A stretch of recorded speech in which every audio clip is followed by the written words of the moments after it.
There you go, safety first. So there's a whole variety of things to do with the feet. There's the crossover. I have to cross one foot in front of the other out.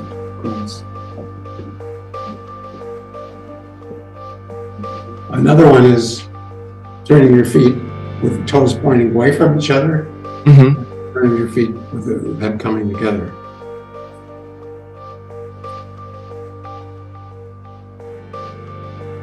It's a little harder.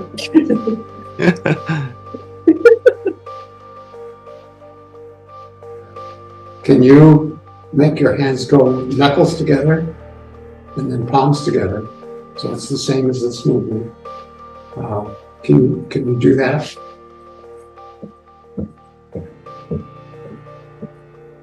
Yes. Can you do the opposite? So the easy part is the same. So you're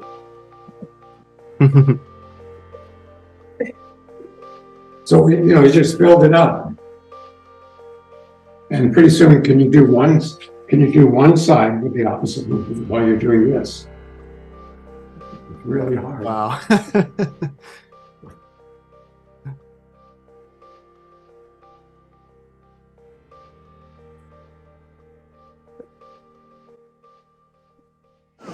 Hello, and welcome to episode 75 of the Naked Eye podcast. This is Nathan Oxenfeld coming to you today on the very last week of 2023. Really excited to be visiting my family here down in North Carolina at the beach. I'm at Sunset Beach, getting a break from the cold in Vermont, and I'm about to do my annual cold plunge here in the ocean. But before I do, I want to do a quick intro for the new episode where recently I got to sit down with Dr. Ray Gottlieb to talk about this really unique topic of stress point training on a trampoline. So this is a very unique topic that I was actually introduced to by Ray back in 2016 at the Vision Conference in Boulder, Colorado, where he had all us bouncing up and down on trampolines and doing these interesting movements and coordinations with the body and with our eyes, actually looking at eye charts. So this is something that Ray is very passionate about as well, because he was taught the stress point training by Dr. Robert Pepper, who is no longer with us, but you'll hear in the interview that Dr. Pepper actually expressed to Ray that he was kind of afraid that when he died, his work would die.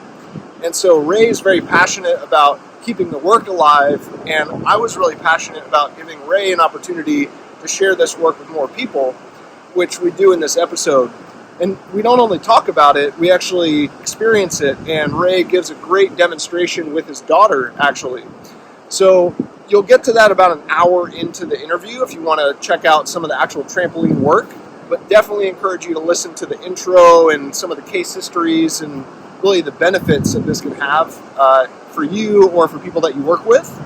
So even before we get to the trampoline part, when you hear Ray showing different charts or talking about different movements, I want you to use your imagination that you're actually following along, and maybe even imagine bouncing on a trampoline while doing it in time with the bounce to get kind of the full experience of what we're talking about here.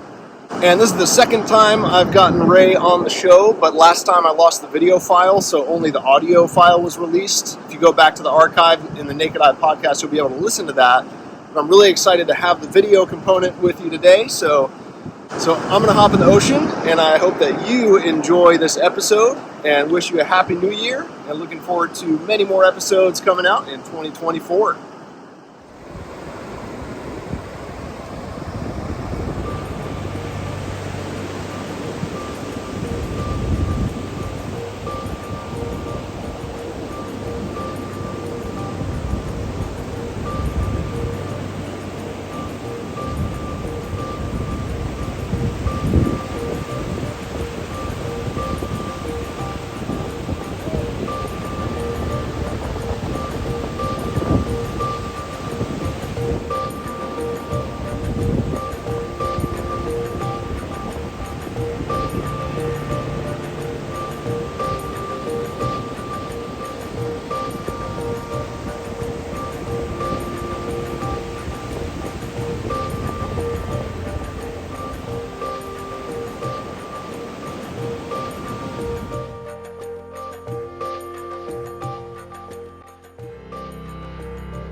All right, welcome back to the Naked Eye podcast, Ray. Really excited to have you back. Welcome.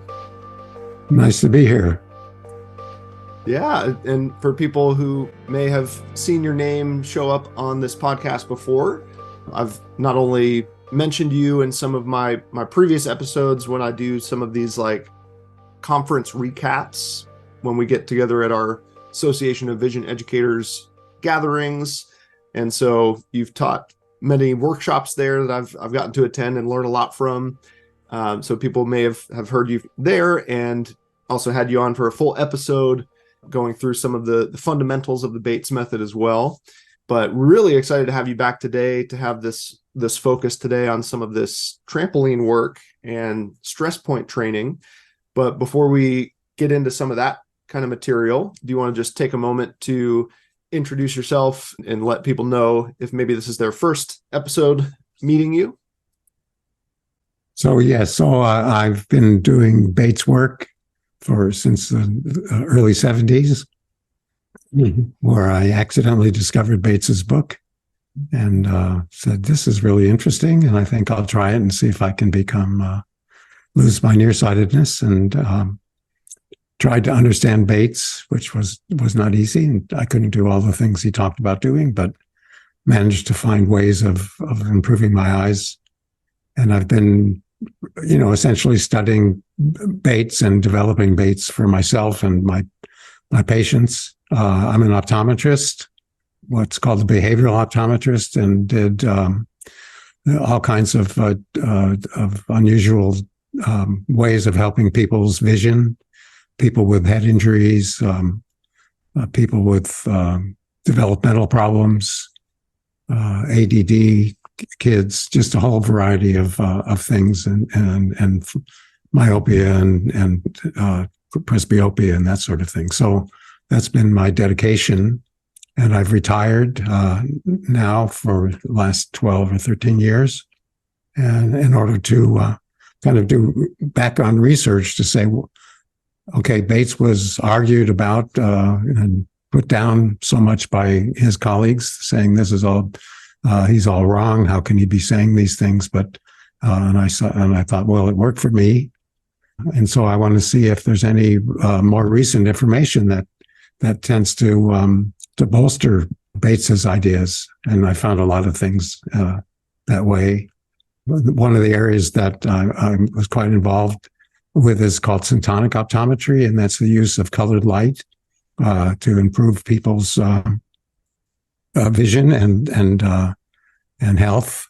And I've been doing that for many years with tremendous results for some people, and just miracles for some people in that. And so I've been doing the same for syntonics.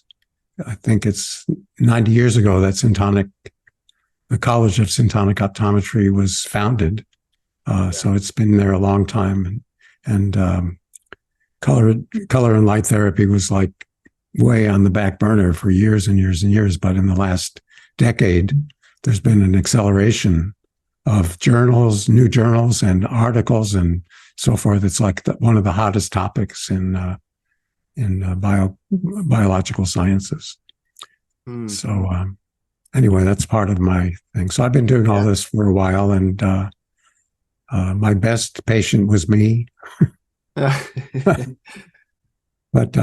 definitely get the sense that you were patient number one, so to speak, in terms of really kind of experimenting these things on yourself and primarily using your own experience and letting that help other people, not only with traditional optometry, but then with syntonic optometry and all the Bates work. And then I think it was, you mentioned in like the 70s that you also encountered Dr. Robert Pepper and his work. Yes. And Robert Pepper was an optometrist from the Portland area, Portland, Oregon. And he was really a genius in a way. He invented using the trampoline as a training device for improving vision and improving attention and memory.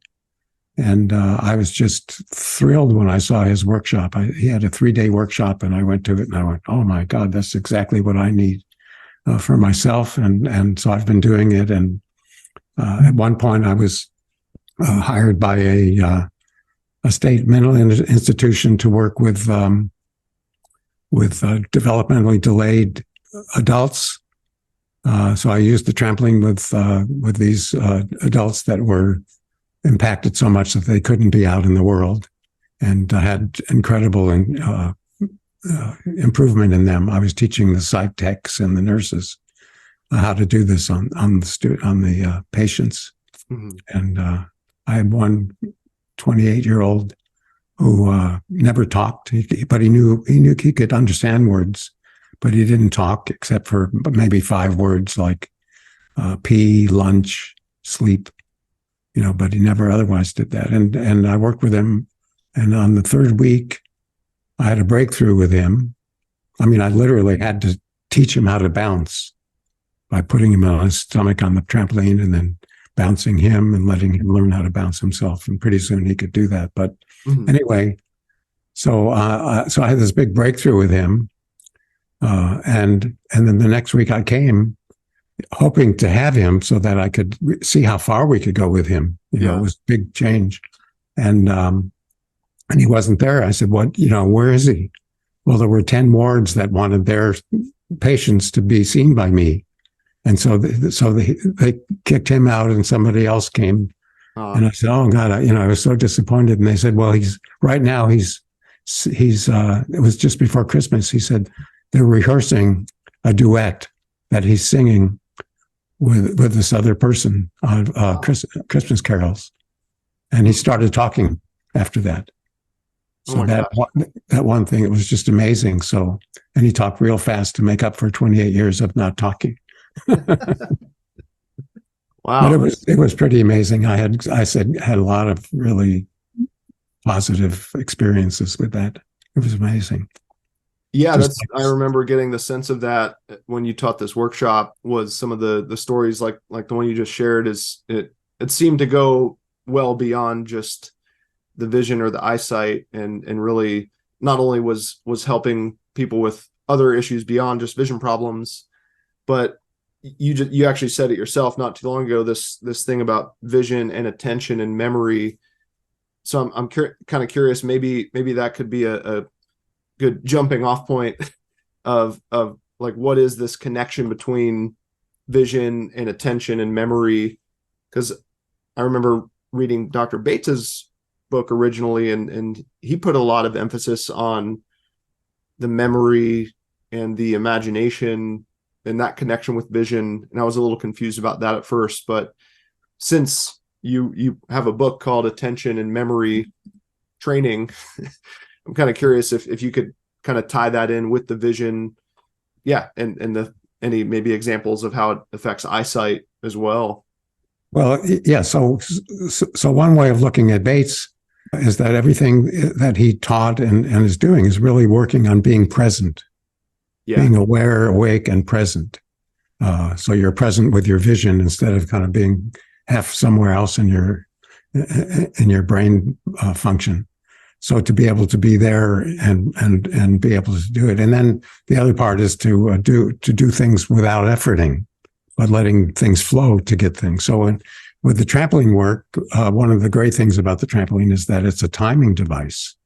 Mm-hmm. And the brain really works better when if the brain knows that something's coming up, it'll be prepared for it before you actually see. So the timing really organizes people, and it does create this sense of present, that where you're really there. So what happens is you're starting with easy things to do to get used to the trampoline, and then you gradually increase the difficulty of it. So, for example, spelling a word is easier when you're spelling it. So you're looking at the word written on a blackboard or something. But to do it backwards is another step. You can't do it automatically. You have to really look to do it. And so you gradually take people into more and more difficult levels. And the signal for when you are going to go to the next level is when not only can they do it, but they can do it with flow. They can flow through it. It happens more automatically, where they're not making big effort. It's just coming and they're present. So it's also working in, like I talked about with Bates, they're working with being present. And the trampoline really helps to do that. And another aspect of it is that everything we do that has any kind of meaning, the end product of our thinking, of our seeing and so forth, is actually action. That's the product. Everything without any action, nothing happens. So it's all right. And so movement is a really big part of being able to see better and to be able to have better posture and so forth. So there's certain movements that Bates taught and some that I made up of movement on the trampoline. So can you make your hands go in circles? Would be like an easy one. Can you do that in time to your bounce? Or is it all, you're so worried about whether your hands are doing the right thing that you can't let it flow? Right. It just doesn't flow. And so you're just kind of jerking around, or one hand is out here and the other hand is straight where it's supposed to be, or there's all kinds of ways that people do things. And of course, what I just mentioned is that the anxiety about whether I can do this or not. So you're kind of breaking down all of these impediments to being able to move in complex ways. And gradually you're teaching people, and pretty soon they can do all kinds of things that are really difficult. I work a lot with pianists, to have a pianist come in, and when they're making their circles, instead of it being right this way, they're off in one direction, or one does a much bigger one than the other, or they're holding their hand like this when they're doing it. All these things are going to interfere with their freedom of playing the piano. True. And lead to injuries and so forth. So I work with them on the trampoline for the movement patterns, balancing, being able to have freedom movement of the top part of your body when your bottom part of your body is doing something different. So you're having, all of this, kind of complex patterns but you get into the flow state doing it. And then I can ask you questions while you're doing it. So you're having to think, I'll say, white, and then they have to say black. And meanwhile, they're working on their computer. So you're adding stress to a situation, and you have to be really sensitive to what level of stress should I add. Something that would be easy for people is if I had, a short sentence, and then I say, I want you to bounce, and every time you bounce, say the next letter. But when you come to the space, take an extra bounce without saying anything and go to the next word, letter by letter. So for most of us, that wouldn't be very difficult. But if I said, now do it backwards, that takes another level of attention, because it's not automatic anymore. You can't let your mind wander and come back. If it's a word and you're spelling it, you can kind of leave and come back. But doing it backwards, not so much. But then you can say, okay, can you, so every bounce you're going to say the next letter, but on the first bounce, I want you to say the first letter of the sentence, and the next bounce, say the final letter of it, and then the next bounce, say the second one from the beginning, and then the second one from the end. So you're going back and forth. Well, that's another whole level. And so you're adding more complexity. And when they can break into this flow state, where they're automatically paying attention at the right way, then it's a whole other level for them. And you do that enough for people, and it really brings back. I remember one man that came, I think it was about 40 years old. He'd been in a car accident. He wasn't driving, and the car got hit from the side that he was on. And when he first came in, he went, hello. And his walking was kind of robotic. And so we had to help him on the trampoline, and I did some color therapy with him and so forth. But we eventually got him to the point where he could actually drive. He'd been refused because he wanted to be able to drive. And he was been refused by the people that were teaching that and certifying him. And so I worked with him. It was probably a couple of years. but got him to the point where he could jump on the trampoline. He could get up on the trampoline by himself. And it was this size trampoline. So you can see so it's off the ground. You can see where my knees are. So yeah, I was going to ask how many feet trampoline that is. That was about 7 feet. 7 foot trampoline? 7.5, something like that, a round one. Yeah. So they have all kinds of trampolines. And at one point, I had a gym called the I Gym. And it was a big 3,000 square foot space. And I had a big, normal Olympic-sized trampoline. I had a smaller one like that one. And I had the little ones. And they're different speeds. You can do different things. Right. So anyway, but the idea is that you're exposing people to more and more difficult things through success. Yeah, like, right? And you use that word breakthrough of it kind of sounds like it might at first start to feel like a little bit of a challenge, but then once they kind of get into that, they surpass that, and maybe they kind of increase their stress point capacity, then all of a sudden they can do it easily. And then you kind of introduce the next kind of layer of complexity to it. And not only just complexity, but some other aspect, some other way of not just reading letters or reading things. For example, I had a blackboard, a green board, and I had a projector that I could flash shapes up on that. And so the person jumping, the child usually jumping, they would jump, and at some point I would say, instead of landing on your feet, I want you to land on your knees. And when you land on your knees, I'm going to flash something on the board. Mm-hmm. And then you're to get up, walk over to the board and see if you can remember what it was. Mm-hmm. So the size of it, the orientation of it, and the accuracy of it. So wow. Pretty soon I can do that and flash it even faster. And now they get it every time. So it's like there's all kinds of things that you can do. And with the trampoline, you really have a sense of when. So your present is going to turn on right at the spots, and then you're giving orders to do certain things, different tasks. Yeah, it's almost like that timing or that predictability. Would you say that kind of like activates something different in the brain, something fires differently versus if there wasn't that kind of time, like keep on moving kind of precedent? Yeah, absolutely. And it helps to adjust the flow state. The flow state is when, like a skier, is going to be skiing. All of a sudden, some of them, you could just see that they're just flowing down. Other people are kind of grabbing the snow with their board, or so there's a difference. So and that's why people do things. It's what's called autotelic, which means that it's in and of itself, it's enough. It's what you that experience is what you're after. Mm-hmm. And there was a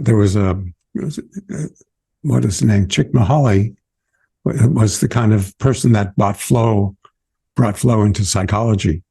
Mm-hmm. And he talked a lot about these things. And but getting into the flow state to be able to do these various exercises is one of it.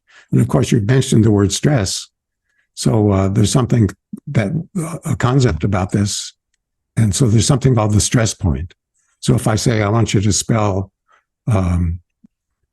happy, that's easy.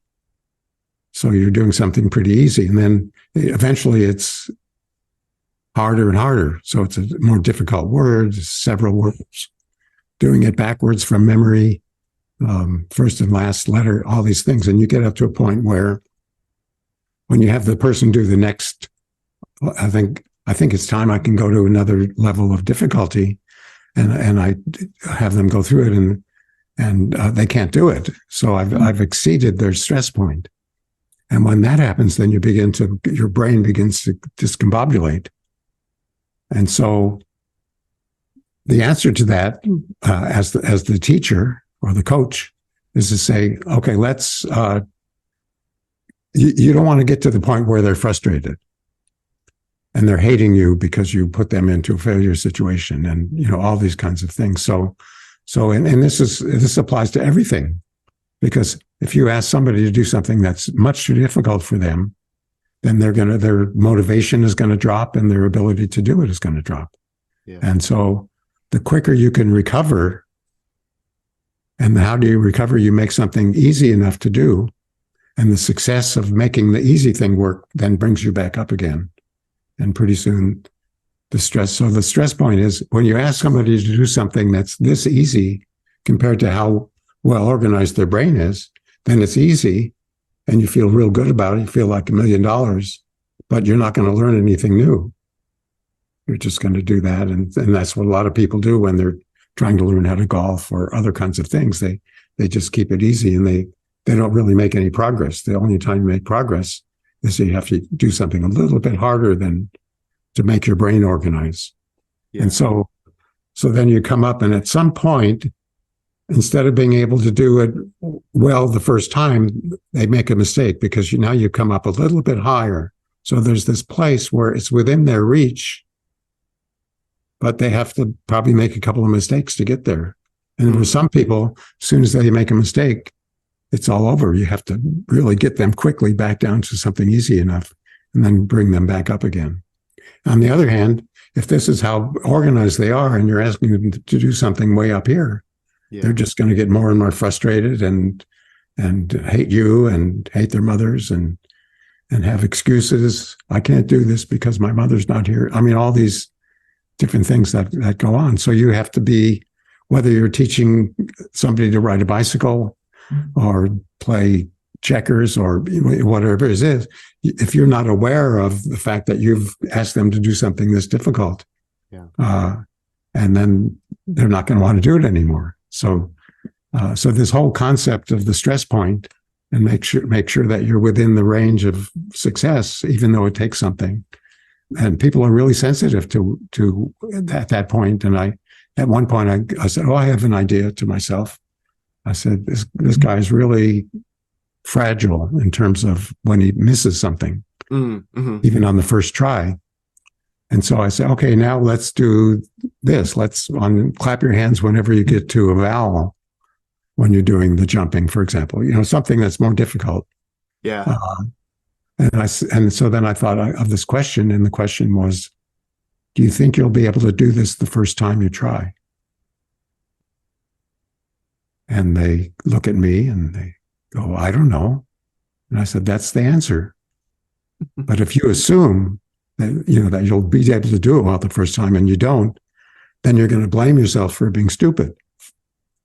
Okay, and then I'll say something like, I think it's going to take you 6 tries to get this right.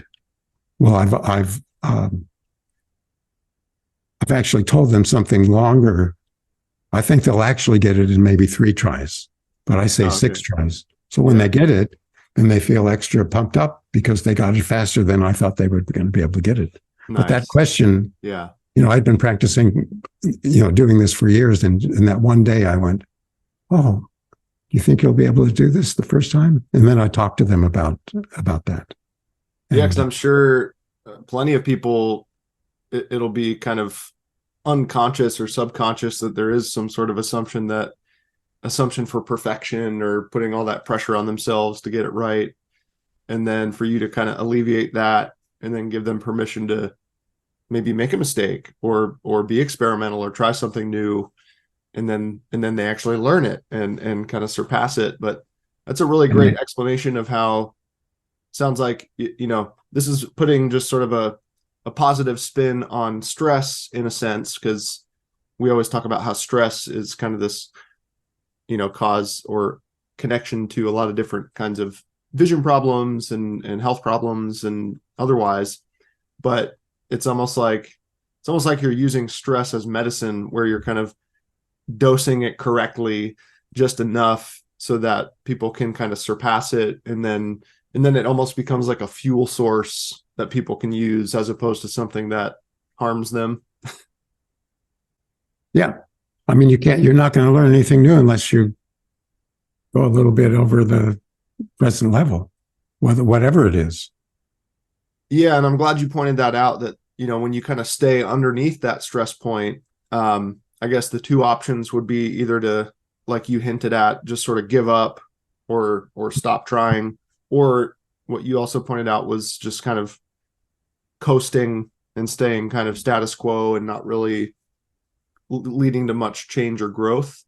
Yeah, there's a book I read recently, and it was really nice book called Peak. So it's Peak Performance. Uh-huh. And it's a whole study that these people did of how people learn to get better. And he gave the example of, so if you want to become like really much better golfer, and so you go out to the range where you can just hit the balls at the driving range, and you do the same thing over and over again. You do it an hour a day, you're not going to really improve. So part of what you need is a coach to say, if you put your shoulder down a little bit, try that, or turn your body a little bit this way or something. So a coach is helpful, but also doing something, say, I noticed myself that I tend to make it go to the left. How do I stop making it go to the left?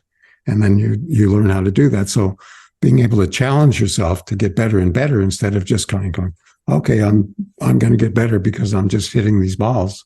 So that was a nice example of it. But there's a lot of very interesting concepts, and anybody that's into coaching or learning for themselves, it would be a good book to find.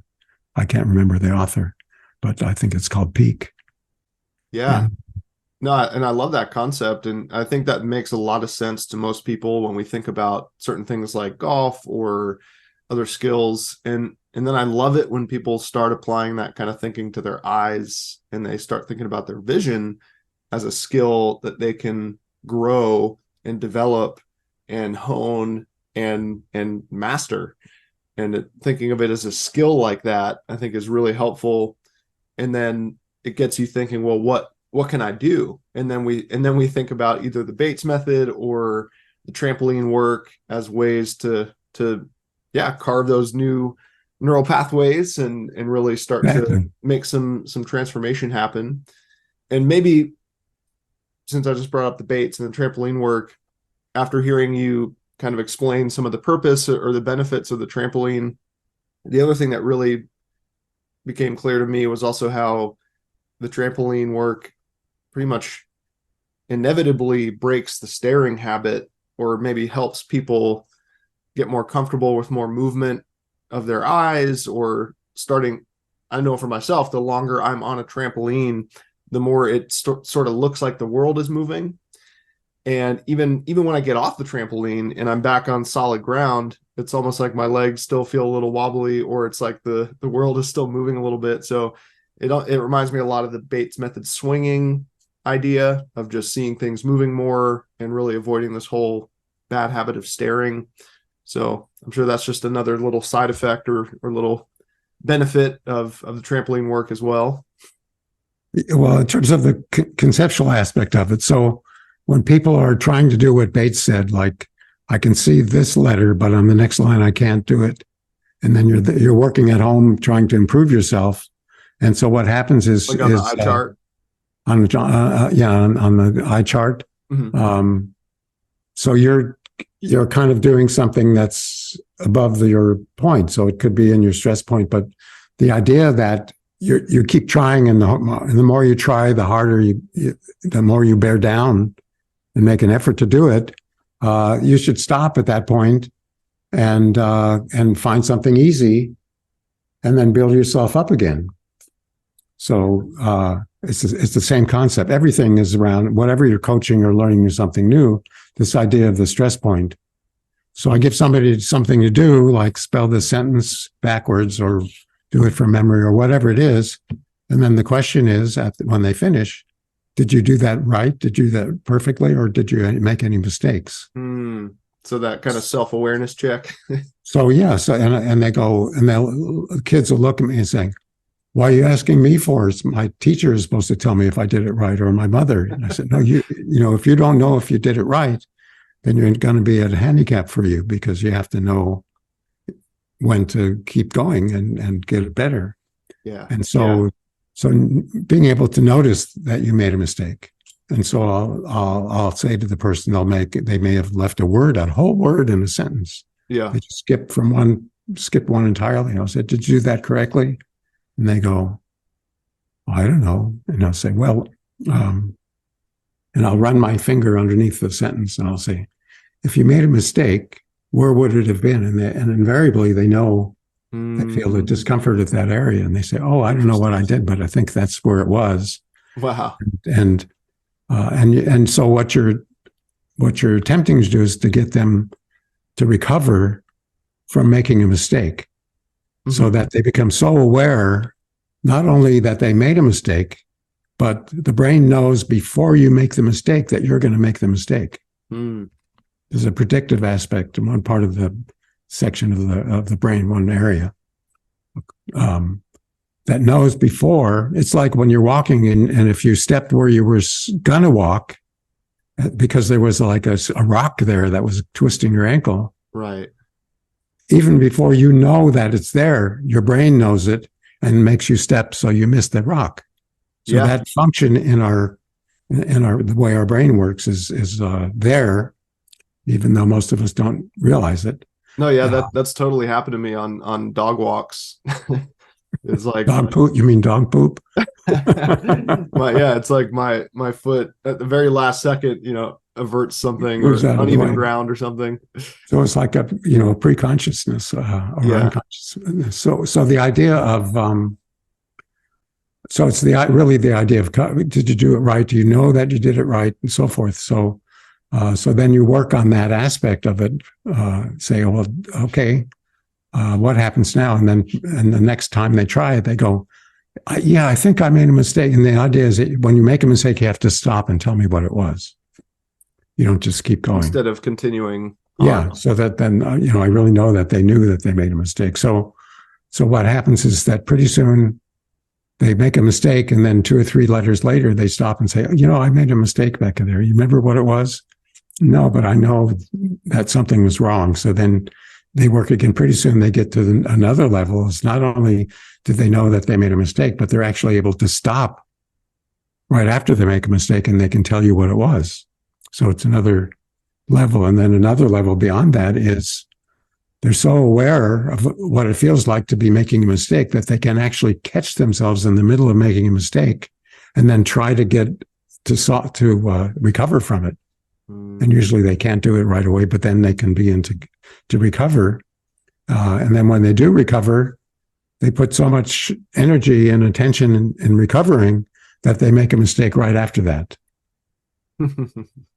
Okay, these are kind of the general things that happen to people in this process. So then pretty soon they're able to make the mistake and recover, but you knew they made a mistake, even though they were able to recover. But the final level would be that the part of their brain that knows they're going to make a mistake can kick in, so they can actually recover before they make the mistake.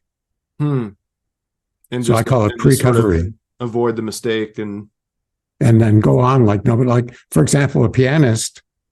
I have a lot of examples in pianists. If they fumble a little bit, if they don't catch their mistake early enough to not make it, and the audience is there and they're feeling the emotion of it, and this little bobble comes up and suddenly it just disappears the audience's appreciation of it, or it disturbs that. So you want to be able to recover before you make the mistake, to be there. And there's another aspect of it, which is if you make a couple of times, you make a mistake, like in playing piano or reading something, that becomes like a big ogre. It's like, that place is coming. And your brain kind of shuts down a little bit because you're so frightened of that spot. And so all this stuff, shows up if, as you're working with people, you begin to understand what I'm saying. These are all hints. Then you begin to train that out of them. You point it out to them. You talk about it. You said, let's do it more slowly and work up to it. I mean, all kinds of ways. But the idea that you can recover, and the earlier you recover, it's like the stress point. So you're in the stress point. So you've been doing it. It's easy enough. It's easy a little bit of, and now you're in the stress point. Well, you may start making mistakes. Then, so how early do you realize that you're making mistakes? And what you do is say, okay, I'm going to do something easy, and I'll work. And the success organizes the brain, and pretty soon they can get the stress point, and they don't do that.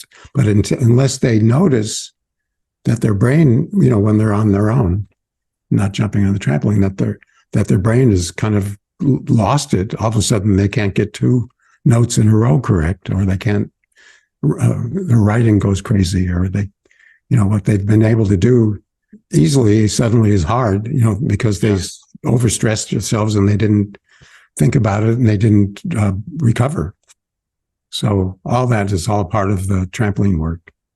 And so I guess maybe that's why it's called the recovery reflex, is because it's kind of training you how to either not only recover from those mistakes, but then eventually it's like you're preventing or avoiding the mistakes in the first place. But yeah, that's one thing I really kind of took from your workshop and from your book is those 4 steps of stopping immediately when the mistake is made, and then number 2 is recall what you did wrong, and then 3 is describe what you should have done, and 4 is start again from the beginning. And I was picturing that right when you said it's like a stress point as well, like with the piano example, is if you kind of make a mistake at this part of the song and then you start to kind of dread that part of the song, it's like normally your stress point would be at a certain level, but then as that part's coming up, it just kind of drops. And then it's like we've got an option of what to do there. And it's really cool how it sounds like there's some really straightforward steps for people to follow to kind of increase that stress point again, or to at least help people bring more awareness to it. Right. I mean, for example, in piano, when they're first learning a piece, so they come to a place where they've been going through the beginning of the piece and it's been fairly easy for them and they've got it quickly and so forth. Mm-hmm. And they don't look ahead to the next page. And the next page may have something that they don't know how to do. They've never seen anything like that in terms of the music. And they're looking at it and they don't, but some people don't look at it. They don't look ahead. They just said, this is fine. I like this piece. I like this. And then they run into this difficult area. Mm-hmm. They don't stop first and say, what's the best fingering for this? Mm-hmm. Gee, what is that rhythm? I don't really recognize it. So they run right into this thing and their brain really kind of diminishes to the point where they can't even look at the music and see what's there. There's kind of there's a blindness or something that's interfering with their ability to see. When they get to that place, then to recover from that and to be able to work, and how do you do it? You say, well, I'm just going to play 3 of those. You find a way to get into it that gives you successes, and because success is the cure. Mm. Mm-hmm. of brain fog and falling apart. So you want to combobulate yourself before you go. So I talk about it as organization. Your brain has to organize at another level. But when they're running into that kind of problem with not being able to see the music and so forth, then they go for their lesson and they're playing and they get to that part and they play it and the teacher says, wait a minute, what did you just play? That's not what the music says. And the person, because their brain was kind of foggy around that area, they says, what do you mean? So, well, this is how it goes. And the teacher plays it. And the person, oh, of course. I don't know why I couldn't see that. So all these things happen to all of us. You don't have to be a piano player. It's just a good example. And I had all that experience with them. But so anyway, the trampoline concepts of like the stress point and knowing if you did it correctly and being able to go to something easier to get your mind back engaged. That happens at anything you're trying to learn. So you don't have to have a trampoline to apply those concepts. And those are all Bates concepts. Yeah, I was going to say, I remember Bates. I mean, not Bates, but Pepper's concepts. Yeah. Yeah. And even Bates talks about sometimes like that temporary blindness that people would experience when they were experiencing high levels of stress. And then he would use the Bates techniques to help them get their vision back. And essentially sounds a lot like this whole stress point training where he was giving them something really easy to do.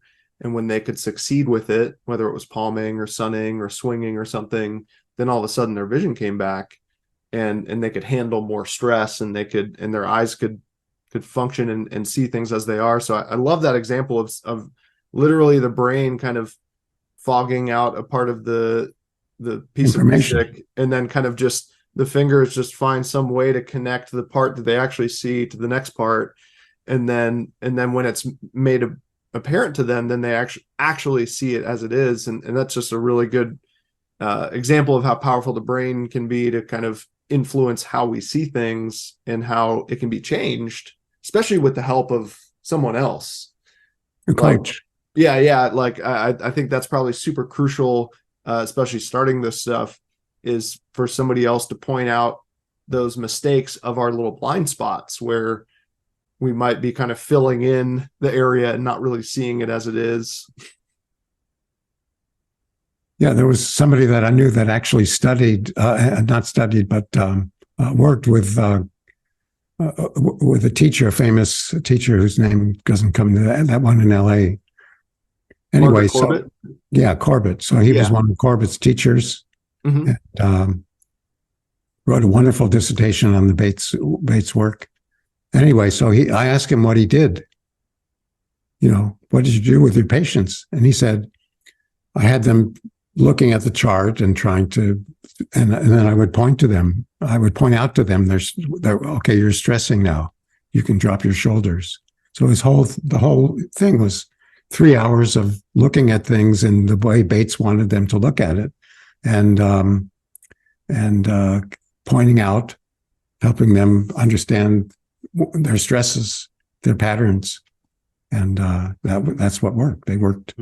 He said they worked 4 days a week for 3 hours a day. Wow. Which was a shock. Yeah. Just with one person? Yeah, with one person. Wow. Just pretty much totally kind of reshaping their kind of vision habits and stuff like that. Absolutely. Yeah. Yeah. Wow. And this idea of, for example, if you have one of these visual acuity charts, then you're going to be saying, well, let's see, if I walk closer, then I can see that bottom line. But I can't see not the bottom, but the second one from the bottom. Say, but I can't quite see the other one. So you're there and you're trying to make the one on the bottom, the next smallest one, that you can see it. Invariably, what happens is you begin to do it and you're actually getting worse at it. But you want to do it. And so the idea is, say, wait a minute, okay, I can feel myself kind of closing in on it from a standpoint of trying harder, and say, oh, okay, I recognize that experience, so I'm going to back up and go back into it and then get closer. Now I can see it, and now I'll look through it, and then I'll come back. So you're honing your stress point, essentially. You're finding your stress point, and then you're making it easier. And now your brain is going to come back better because you've succeeded. And then you come back to the point where you're at the threshold of being able to do it or not do it. And just constantly working back and forth with that. If you don't do that, then you're just going to get bogged down on it. And you don't want to I'm not going to do these exercises anymore. It's too painful. But you're in control of that. So the question is, how quickly do you understand what's going on with yourself, so that you can say, well, I'm going to try to recover from that, so I'm going to make it easier. But all those are things that I learned, doing the trampoline work and taking many workshops from Pepper, who passed away a few years ago. I'm really glad you brought this stress point into the eye chart, because I was just talking to someone recently who kind of thought that they had to always read their eye chart at 20 feet or 6 meters. And because that's what they do at most eye doctors, and that's sort of the official measurement distance to test your visual acuity. but that was probably way beyond their stress point. And so the way you just described it really is bringing this whole stress point training concept into doing the eye chart, which ends up being a big part of the Bates method. And yeah, just like you mentioned, the guy who did the dissertation, just having someone look at the eye chart and just work with their stress point until the stress point can handle the eye chart at various distances. Right. And as I mentioned in a recent time with you, where we were talking about doing different exercises, and I said, well, there's one question that you should be asking yourself, whatever you're doing to try to improve your eyes. And people said, what's that? And I said, am I straining? Yeah. Oh, yeah, I've got my shoulders up and my head is cocked backwards or whatever. So, okay, because the more you can recognize when you're stressing, when you're working too hard to try to do it instead of letting your eye automatically learn how to do it, then you really want to know. So am I stressing to do this? Say, oh, yeah. Okay, let me start again. Let me close my eyes. Let me palm. Let me blink more, whatever it is. But we get so locked up into hoping to get the success that we want that we forget that aspect of it. Yeah, I love the idea of just being able to start over, just restart, just start again, retry, and not feel quite as devastated by a mistake or something that would normally cause that sort of shutting down response to the stress. Catastrophic posture. So there was a physician, a German physician after World War I, and he started a hospital for injured people that were injured in battle. And so he really looked into what, how could they get better? And he talked about this very concept. He said, so you have somebody that you say, how much is 2 and 2? And they can do it and so forth. And then you say, how much is 13 minus 4? And they can't do it. And suddenly their whole world collapses. So he called that a catastrophic posture. Mm-hmm. They go into their catastrophic posture, mm-hmm. which I thought was a really wonderful thing. So catastrophic posture. Anyway, so we all have that. It's part of the way we work. Yeah. But the idea is, how quickly do you recognize that you're doing something that isn't working? And how quickly can you recover from it? Yeah. And one of the things I used to say, well, supposing you drive to work or to school and you get out of your driveway and you go to the left and you go there, but one day you have to mail a letter. And so you say, okay, I've got the letter and here I go. And then instead of going to the right to mail the letter, you go to the left. Well, the quicker you recognize that you made a mistake, the easier it is to recover. Because now you can say, oh, I'm half a block the wrong way. You can turn around. But if you got all the way to school or your work, then you go, oh my God, I got to drive all the way back to do that. I guess I won't mail that letter today. So anyway, the earlier you can, to be aware of your consciousness and the difference between when you're really flowing and when you should ease it up and make it easier. I mean, this whole idea of standing and saying, okay, now I can see, it's like with the star circle chart. It's a chart I invented, and they get these things get smaller and smaller. And so you say, I can go here now. I can see the event. I can see the circle, and then you back up a little bit and say, now I can almost see the circle, but and so you're constantly working with your stress point. Because if you can't see, so then you say, okay, now it can't. Oh, now I can actually see that. Great. And then it goes away. So you're constantly just finding your threshold of where you're just at the borderline of sometimes I can see it, sometimes I can't, and that sort of thing. And you just strengthen it from there. It's that same idea of a peak in that book. And what I'm talking about. Well, I that sounds a lot like what I call the sweet spot, where most people I work with on their vision, I usually have them pretty early on identify where their sweet spot is. And I guess in the context of what you and I have been talking about today, your sweet spot would be probably within your stress point, meaning where can you see better? Where is your vision sweet? So if somebody's nearsighted, usually their sweet spot is somewhere within arm's length where they can already focus on it clearly. There's no blur. And then once they go out beyond their sweet spot or their stress point, then there's the blur.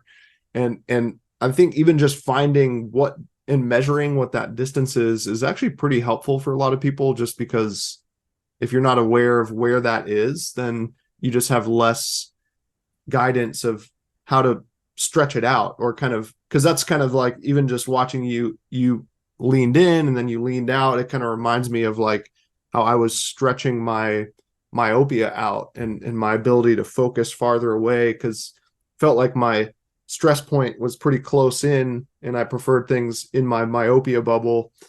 And then I feel like the vision improvement process involved me like stretching out my myopia bubble or my stress point or the distances that my eyes and my mind could handle. Right. So this is a chart that I work a lot with kids, or even adults too. So kids that can't read, you can give this to them. So the chart goes, the first one is oink, and then quack, oink, quack, oink, oink, oink, quack, quack. So I've kind of memorized it because I've used this chart. In fact, I had a parrot that would come to my office when I had the eye gym. Yeah. And she knew the chart. Wow. The closer we got, I had a car that the dashboard had this place where she could sit. Aww. And as the closer we got to the eye gym, the more she would kind of go into the cadence of the trampoline. And then she would start going, oink, quack, oink, quack, or that's red, blue. It's really so cute. with the chart with the pigs and the ducks, so like if I'm bouncing on a trampoline, I would say it at like in timing with the bounce, Right on the jump. So I'll go oink, quack, oink, quack, oink, oink, oink, quack, quack, oink. Yes. And I'm not on a trampoline, I'm just bouncing on my chair right now, but just to kind of get that timing of it and the rhythm. Right. Yeah. So, and there's all kinds of things you can do. So if you're starting with a young kid that has problems, you wouldn't say, let's do the whole chart. You would cover up most of the chart and say, can you do these 3 things? Right. Or can you do these 3 things? And now can you do 4 things? Mm-hmm. And you just start where they can be successful. Because for somebody to have the attention span to be able to go through this whole chart without losing their attention, right, is a great progress for them. Mm-hmm. But you have to start at a level that they can actually succeed at. Otherwise, they don't want to do it. Yeah. Yeah. And you say, wow, they got through the whole chart. I'm just in one day. Mm-hmm. And now let's try a different kind of chart, So then you do it again, or they have to read it backwards in case they memorized it, or you could say, well, when you get to the pig, I want you to clap your hands instead of saying pig. So it's clap your hands, quack, clap your hands, quack, quack. So you can just change things and make them fun. And I've got other charts that have dogs and cats and meow, bark, and that sort of thing, and 3 different ones. So you just do that. And this one would be difficult because people don't know their right and their left. Oh, the arrow chart? The arrow chart, that's one. So to train somebody to be able to know from the inside automatically. Mm-hmm. And what I would say to kids was, they don't know left and right. So I said, well, when you're driving in the car in the United States, where does your mother sit? What part of the car does she sit? Does she sit right in front of you? Does she sit over here? And they would say, she's over here. And I said, that's left. Like one of the things on the trampoline would be that they would be jumping, and I would say, right on the bounce, left, and then they have to take another bounce and then turn left. So you start, and that extra bounce concept is really also important, which is people do things before they're ready to do them. And so the question is, am I real? It's like crossing the street. Did I look both ways?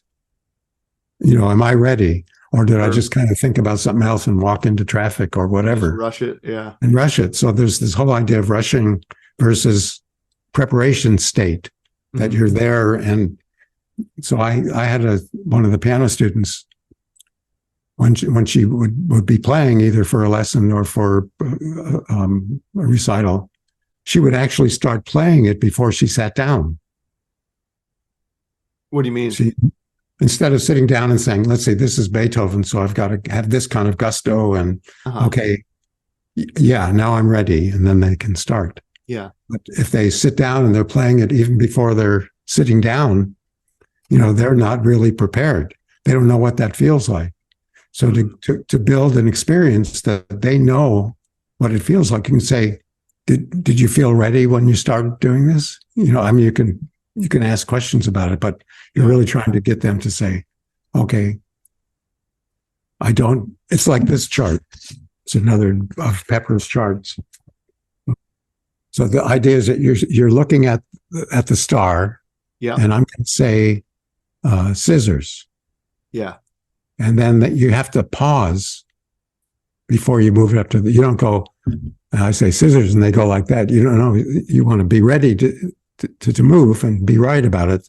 So you can even wait for a whole breath, or you can a second, whatever it is. So you can ready, okay, scissors, and then they move. So they're in control instead of just running out in the street without looking both ways.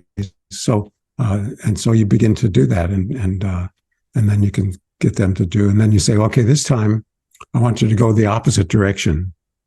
And then when they get good at that, then you say, okay, this time, instead of me saying what the animal is, I want you to say what the not the animal in this case, but whichever of these are.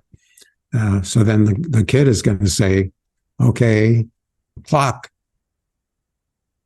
They've got to say it and then take that pause. They pause and then they look. But what they're invariably going to do usually is they say it and they actually move there before they say it.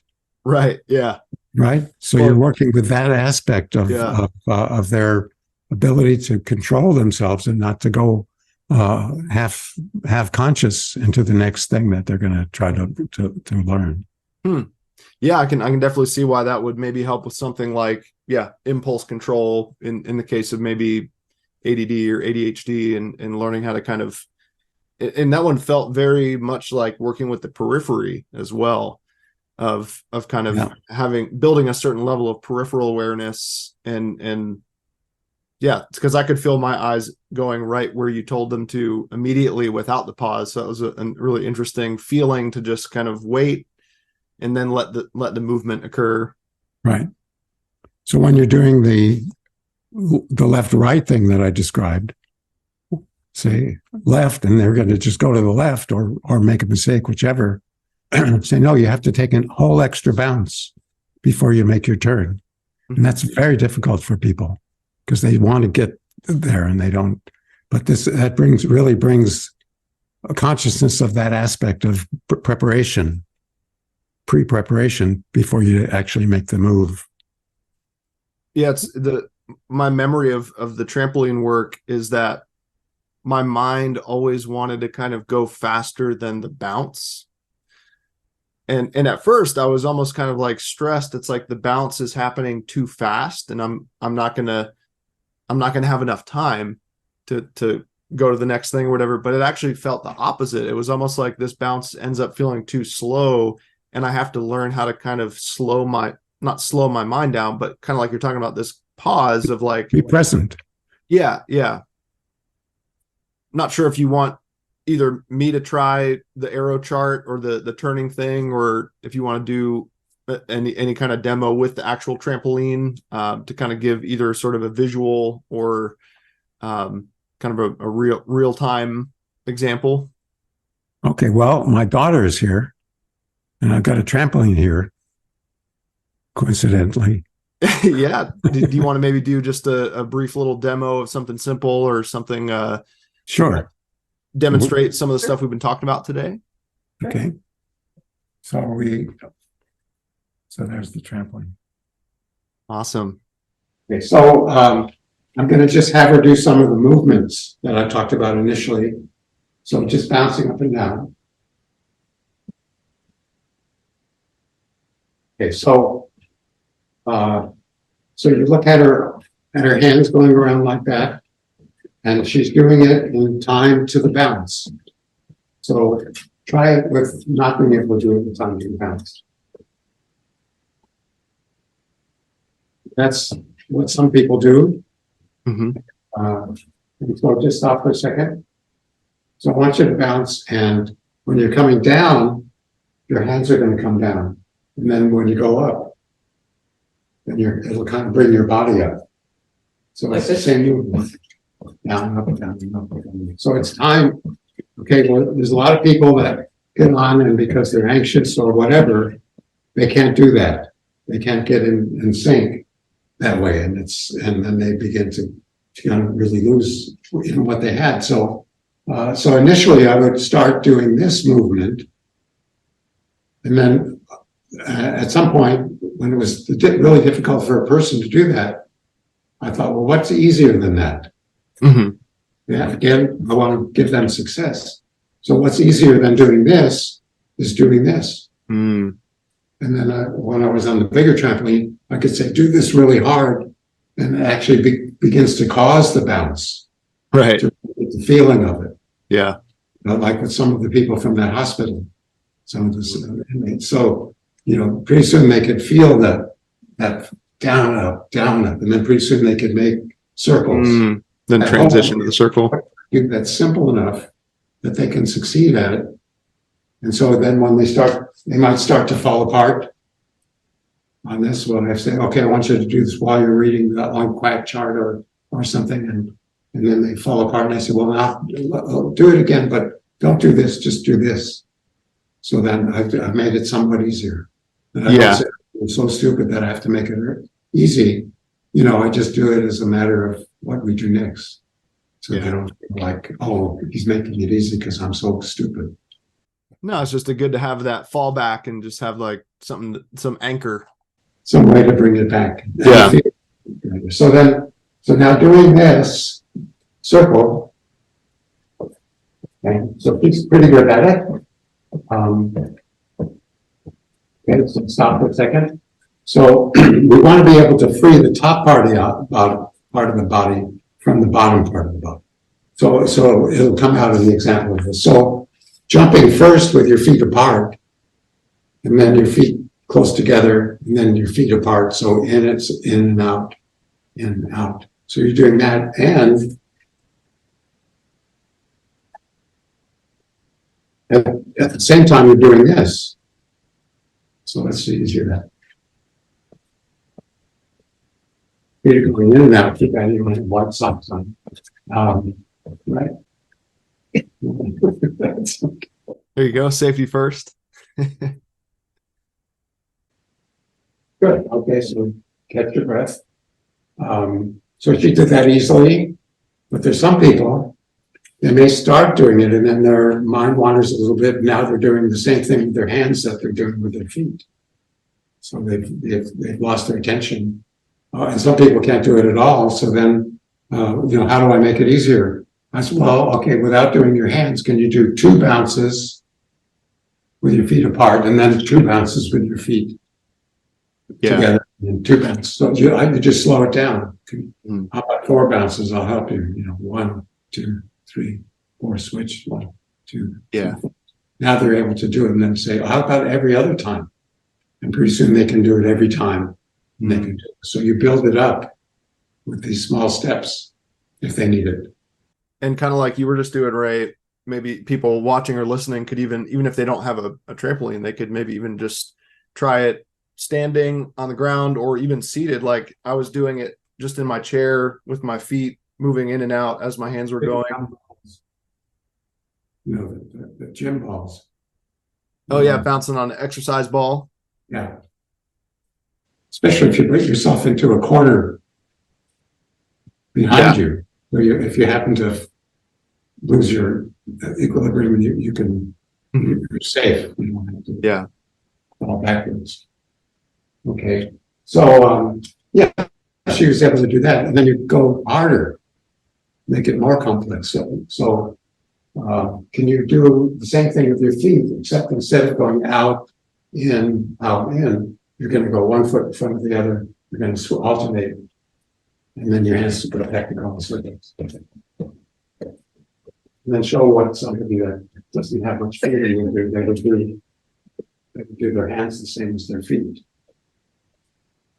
Or you could give me something really hard. So those would show up, and then instead of, and again, you just find a way to make it easy enough for them to go, and then you spoon feed it until you get to and pretty soon they actually, their brain actually learns how to go through the stress point and get better. Mm-hmm. You train the brain to organize itself by making it easier and so forth. So eventually, okay, so I know I can't do this the first time, but let me try, and now they can do it. They get better at succeeding under that stress. Another one, so there's a whole variety of things to do with the feet. There's the crossover. They have to cross 1 foot in front of the other out. And you see whether or not their body tough, whether their timing both. You're supposed to look forward, isn't it? Fine. Another one is turning your feet with the toes pointing away from each other. Mm-hmm. Turning your feet with them coming together.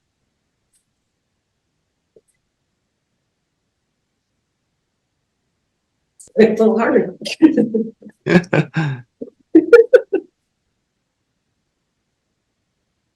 So then you say, okay, wait a second. I mean, it's really hard.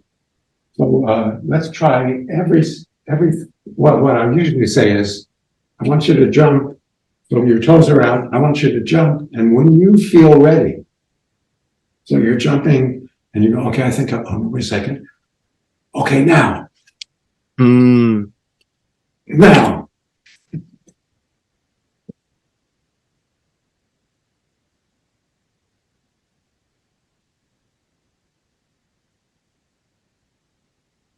Good. Okay, so this time, every third bounce.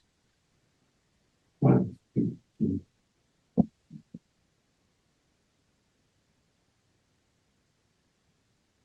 Cool. So that's one bounce shorter than I was able to do on my own. Yeah. Yeah. Oh, how about every second?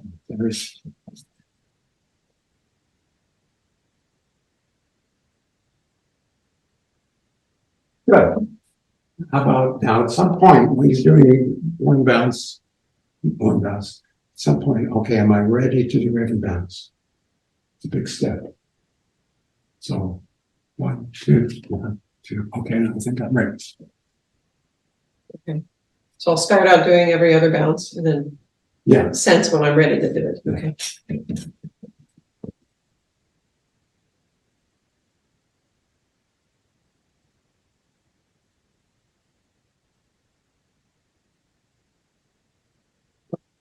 And another way to simplify is to say, nice.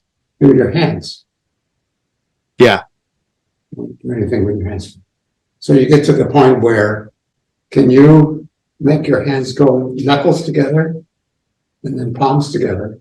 So it's the same as this movement. Can you do that?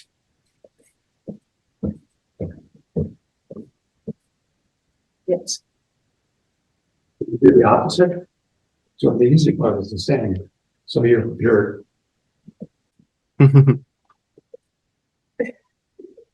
so you just build it up, and pretty soon can you do one side with the opposite movement while you're doing this? It's really hard. Wow.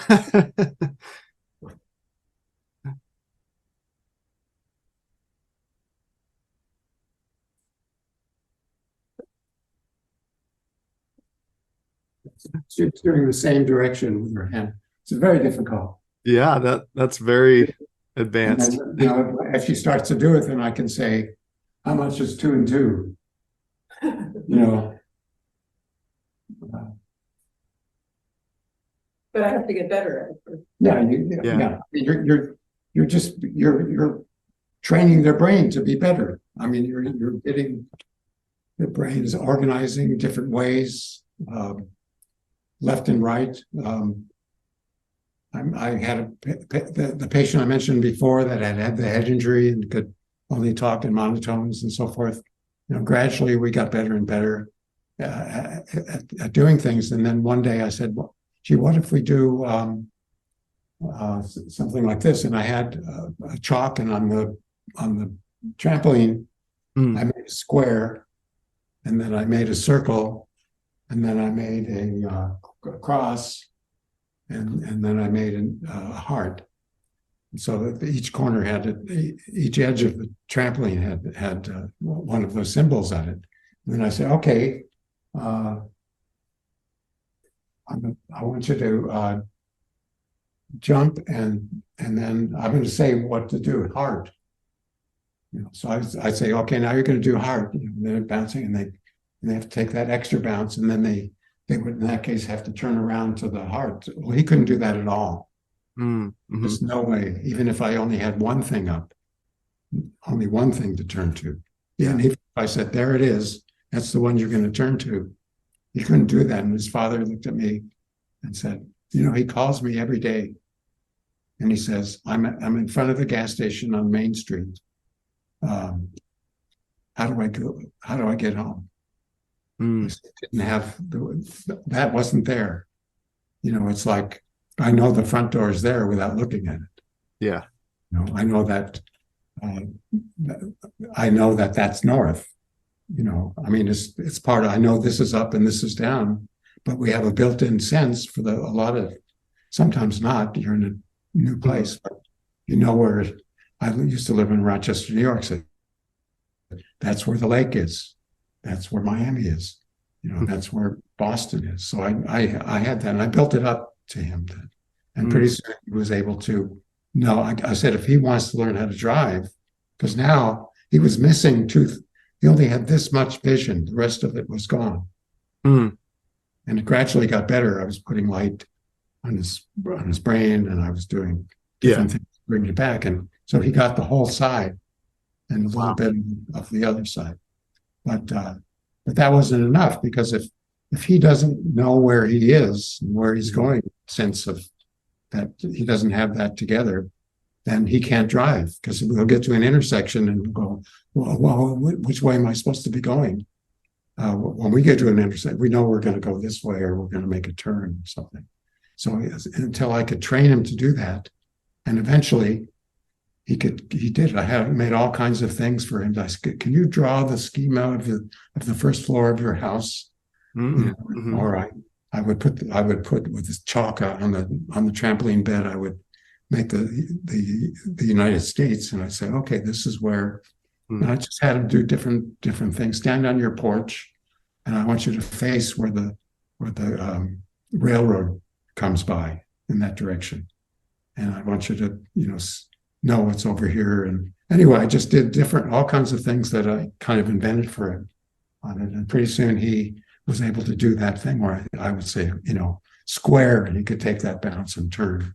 And then his father said, when they came back for the next week, he said, he hasn't called me and since you were here. He knows where he is now.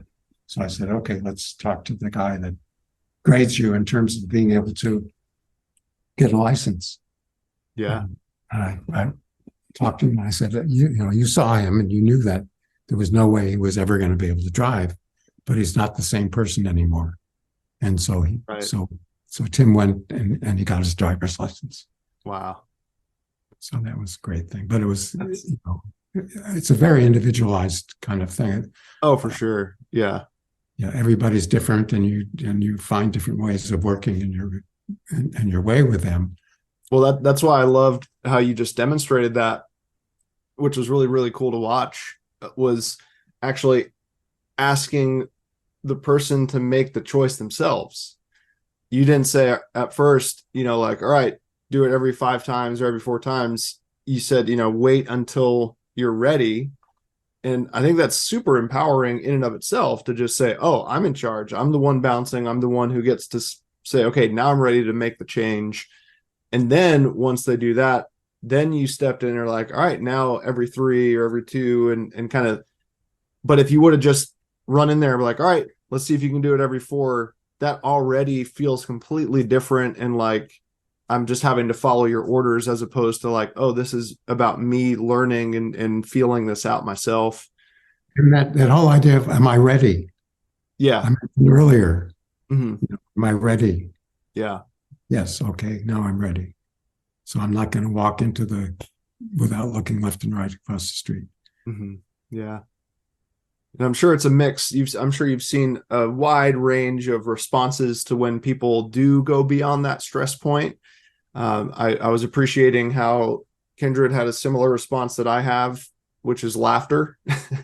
When a mistake is made, we kind of like giggle or smile or kind of chuckle.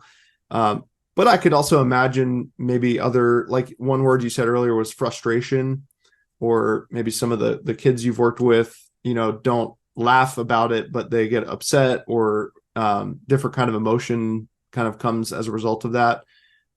But for me, it felt like something about laughing was important to kind of like do that recovery. That would oftentimes happen, mm-hmm. where they would laugh at themselves yeah. for that mistake. That was not uncommon mm-hmm. As people went along. Yes, yeah. Good point. It was nice with the trampoline because there would be people I'd be wanting to work with certain aspects of their vision. Mm-hmm. And they say, I want to, I want to do that. I want to do that. And so that's your reward. The trampoline, because they love trampoline.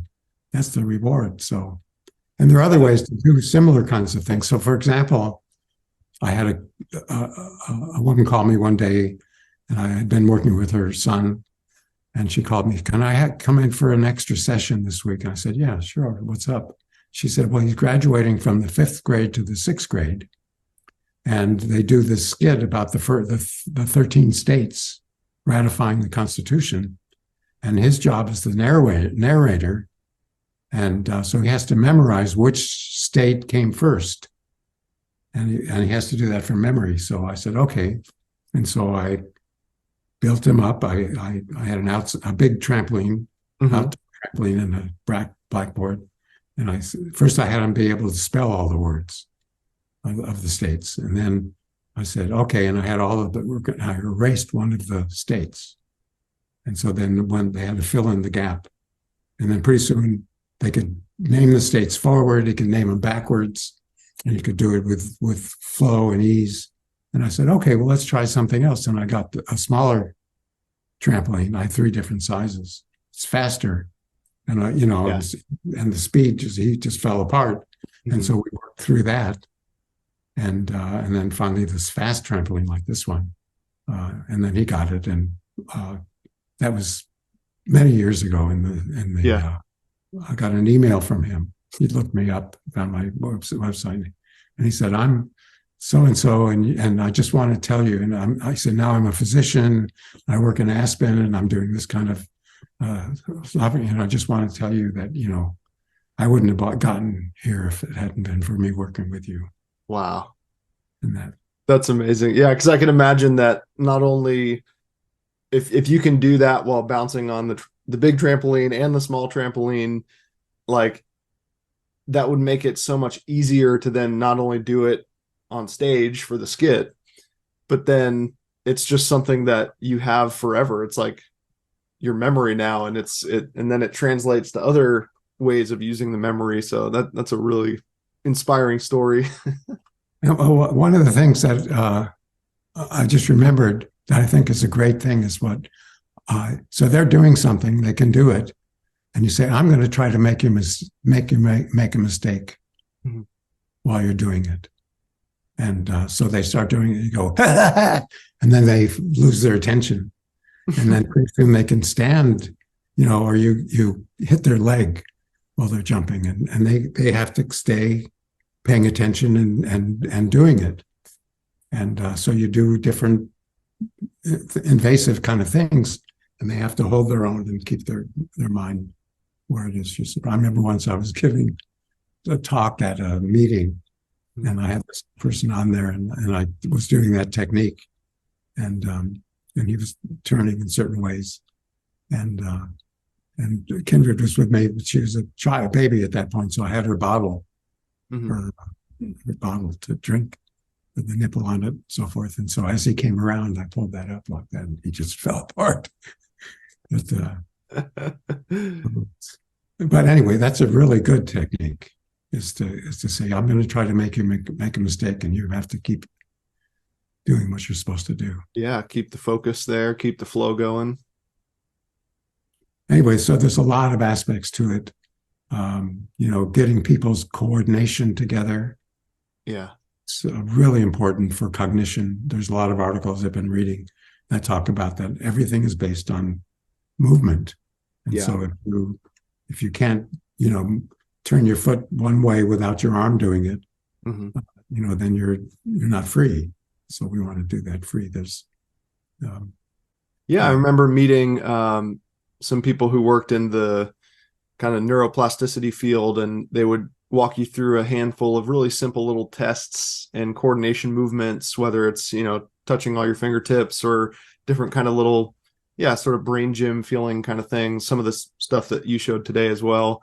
And it's just really neat. I like how you explain how to kind of separate the top part of the body from the bottom part, and kind of just helping with coordination in general. And I think one of the biggest pieces that I'm taking from all of this is also the fun element. Like you said, you give it to people at the end of a session as a reward. And there was smiling and laughing going on just in the demonstration. So I think that is also just probably one of the other little secrets here of the magic of the trampoline work as well. Yeah. Another thing we would do, so I had a pitch back. I had it was like a net, and I could, and a bean bag, and I could, so if somebody threw it at me, I could knock it right back to where they are. And so doing that while you're jumping, and me hitting it back to having the person be able to catch it and say the letter of the next letter when they caught it, that was a really strong experience. Yeah. Or being able to do a seat drop and then come back and catch it, or turn around and catch it. All these different things that just increase the flexibility and capacity of people's movement patterns as well as their cognitive patterns. And that's so cool, because actually not too far from where I live here in Vermont, there's this like kind of trampoline park kind of place where they, I think, primarily are using it to help people prepare for the ski season and kind of getting the body conditioned for those kinds of movements and stuff. But maybe I'll bring your book with me and see if anybody has heard of any of this kind of work and using trampolines kind of more, not just for the coordination, but the brain training aspect, and certainly maybe even the eyesight aspect as well. Yeah. When I first came from that first pepper class, it was a 3-day class. I got home and I said, well, I have to train myself. And so I tried to do myself, and there were things that were really difficult for me because I was kind of dyslexic and so forth. And there's one chart, I don't have, it's a number chart.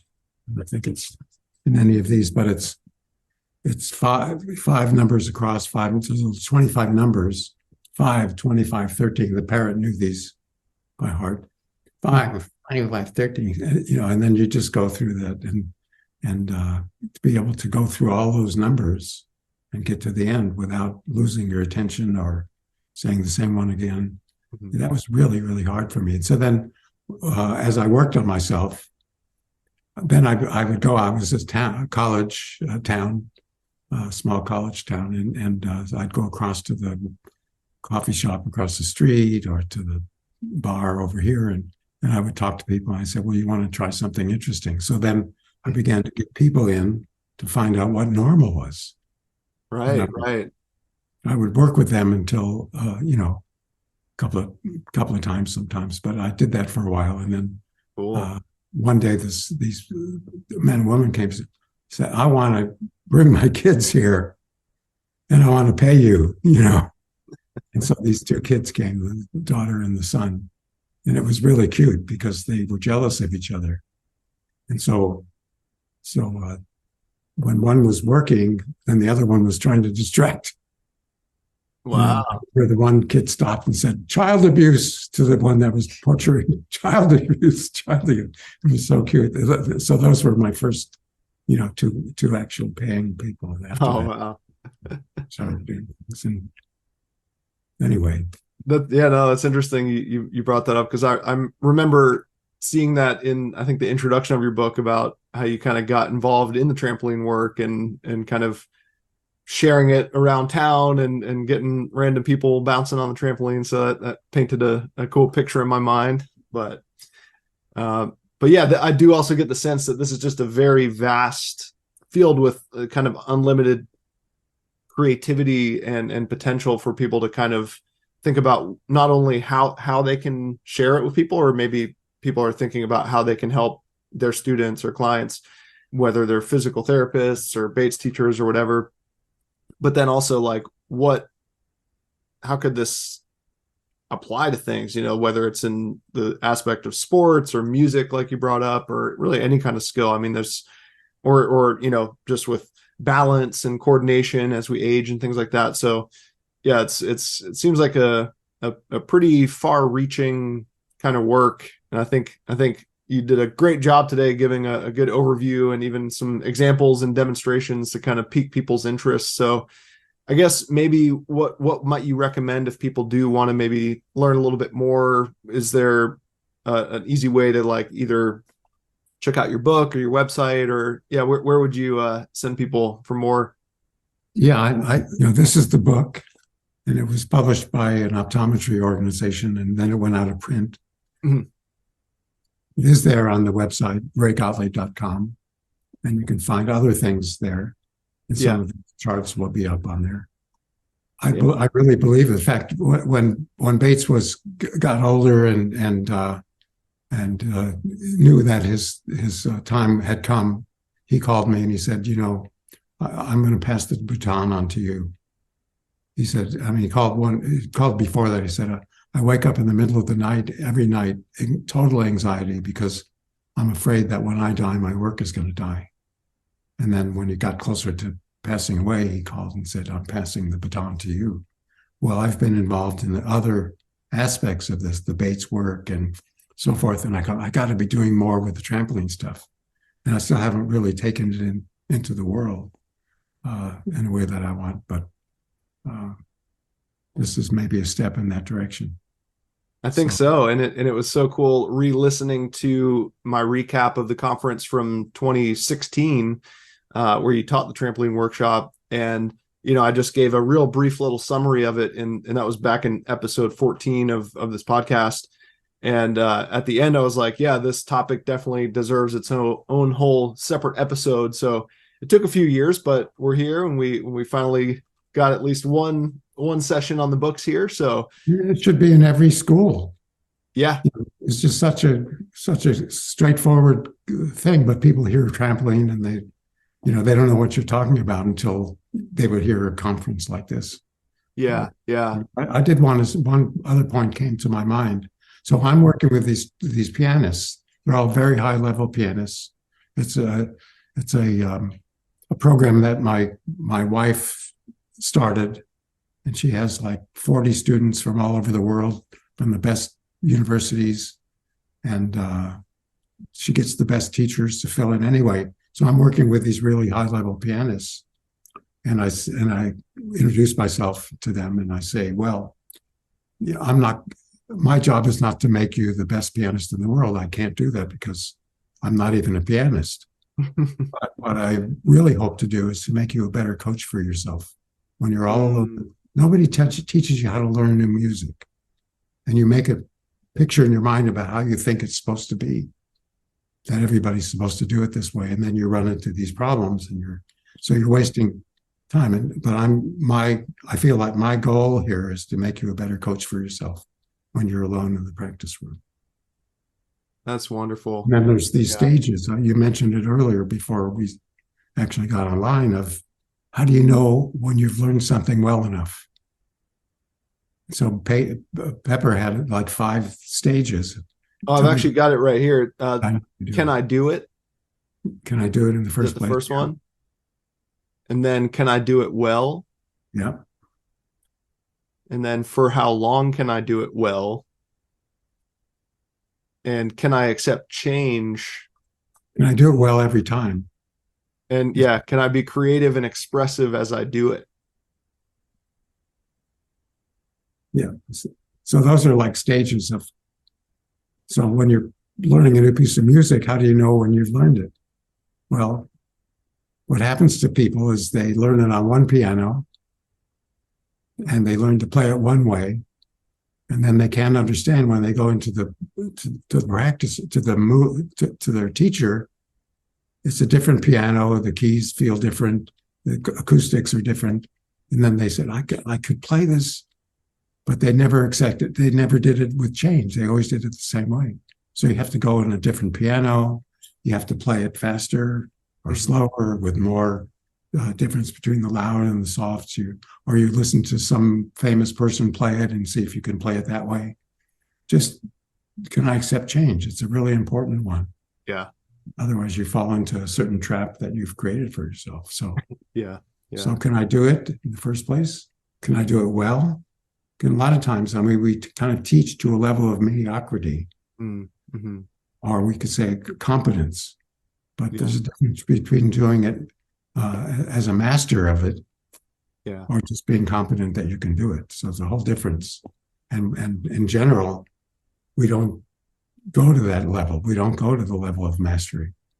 And mastery doesn't happen at the end of your life after you've really learned something well. It's every stage. You can learn something up to a mastery level. Okay, so I'm sure that there's a lot of other things we could talk about, but well, over the stress point of our audience. I think, like I said, I think this serves as a wonderful introduction to this whole world of stress point training and trampoline work and Dr. Pepper and Dr. Gottlieb. Always a pleasure to speak with you and learn from you and get inspiration from you, and just love hanging out with you. And really cool to get Kindred involved today, and really appreciate having a visual for people to check out and get a little bit of a sample of what some of this stuff might even look like. So, and maybe people listening already have a rebounder or a trampoline that they can just kind of start experimenting with and see for yourself. Yeah. And I'll just give one hint about trampolines. I mean, it's nice to have like a 7-foot one that's about 2 or 3 feet off the ground, because you could do certain things like knee drops and seat drops. But most people don't have room for that. Yeah. And so then you get one of these mini ones like this one. Well, this one is 49 inches. Okay. Yeah. Most of them are like 20 to 36 inches. Yeah, that one looks a little bit bigger than the one I had, which was probably just the little 3-footer. Well, it makes a big difference, because that's a hard, this one is much softer, more like the bigger ones. More give. Lower. Yeah. The other ones are fast and jarring. So I recommend to get one that's more like 4 feet instead of 3 feet. Yeah. Yeah, that's a great tip. Yeah, I miss my 14-foot trampoline. I had that when I lived in Asheville. But yeah, I'm excited to maybe get one like half that size, like a 7-footer. Yeah, the knee drops and seat drops, because, if you're doing a sentence or a number chart that has all these numbers on it, you can say, well, whenever you get to an even number, I want you to do a knee drop. Or when you get to the spaces, do a knee drop, which is when you land on your knees and come back up. When you get to the vowels, I want you to do a seat drop. So then they start spelling the sentence, and they, oh, wait, is it the knee drop? Pretty soon able to be enough there, enough anticipation, that they can actually succeed at doing this. And then you say, okay, if I clap my hands, I want you to say the same letter over again, and then go backwards from there. I mean, there's all these games you can play that really wake up some aspect of your attention and your brain, and your ability to recover and so forth. So I know. And even just hearing about it gets me so excited. And I really hope people listening kind of can sense the excitement or the potential here, because I don't know, it just, like you said at the beginning of how a lot of this is about getting us into the present moment and then getting us in touch with all the amazing things that we have access to in the present moment. So even just hearing you describe these stories and people getting into that moment, it just really fills me with excitement and joy of just like a fun, simple way for people to really like tap into more of their power and potential while having a lot of fun and getting some good cardio. that's true. That's true. Okay, well, thank you for thinking of this. Absolutely. Yeah, this was so much fun today. So yeah, I'll put a link to your website and everything so people can check out more, and definitely listen to the other episodes where Ray's been on before. We went through the Bates Fundamentals, this wonderful document he put together, and going through some of the nuances and subtleties of the Bates practice. And now today we got to fill out a lot of the trampoline work and this whole other way to approach vision work in kind of a maybe new way for people. So thank you for sharing all this with me today and with the audience, and thank you to everybody listening, and we'll look forward to seeing you in the next one. My pleasure, and you're always such a good person to work with. Awesome. Well, thanks so much, Ray. Thanks to Kindred. Thank you, Kindred. Bye. Special guest. Thank you.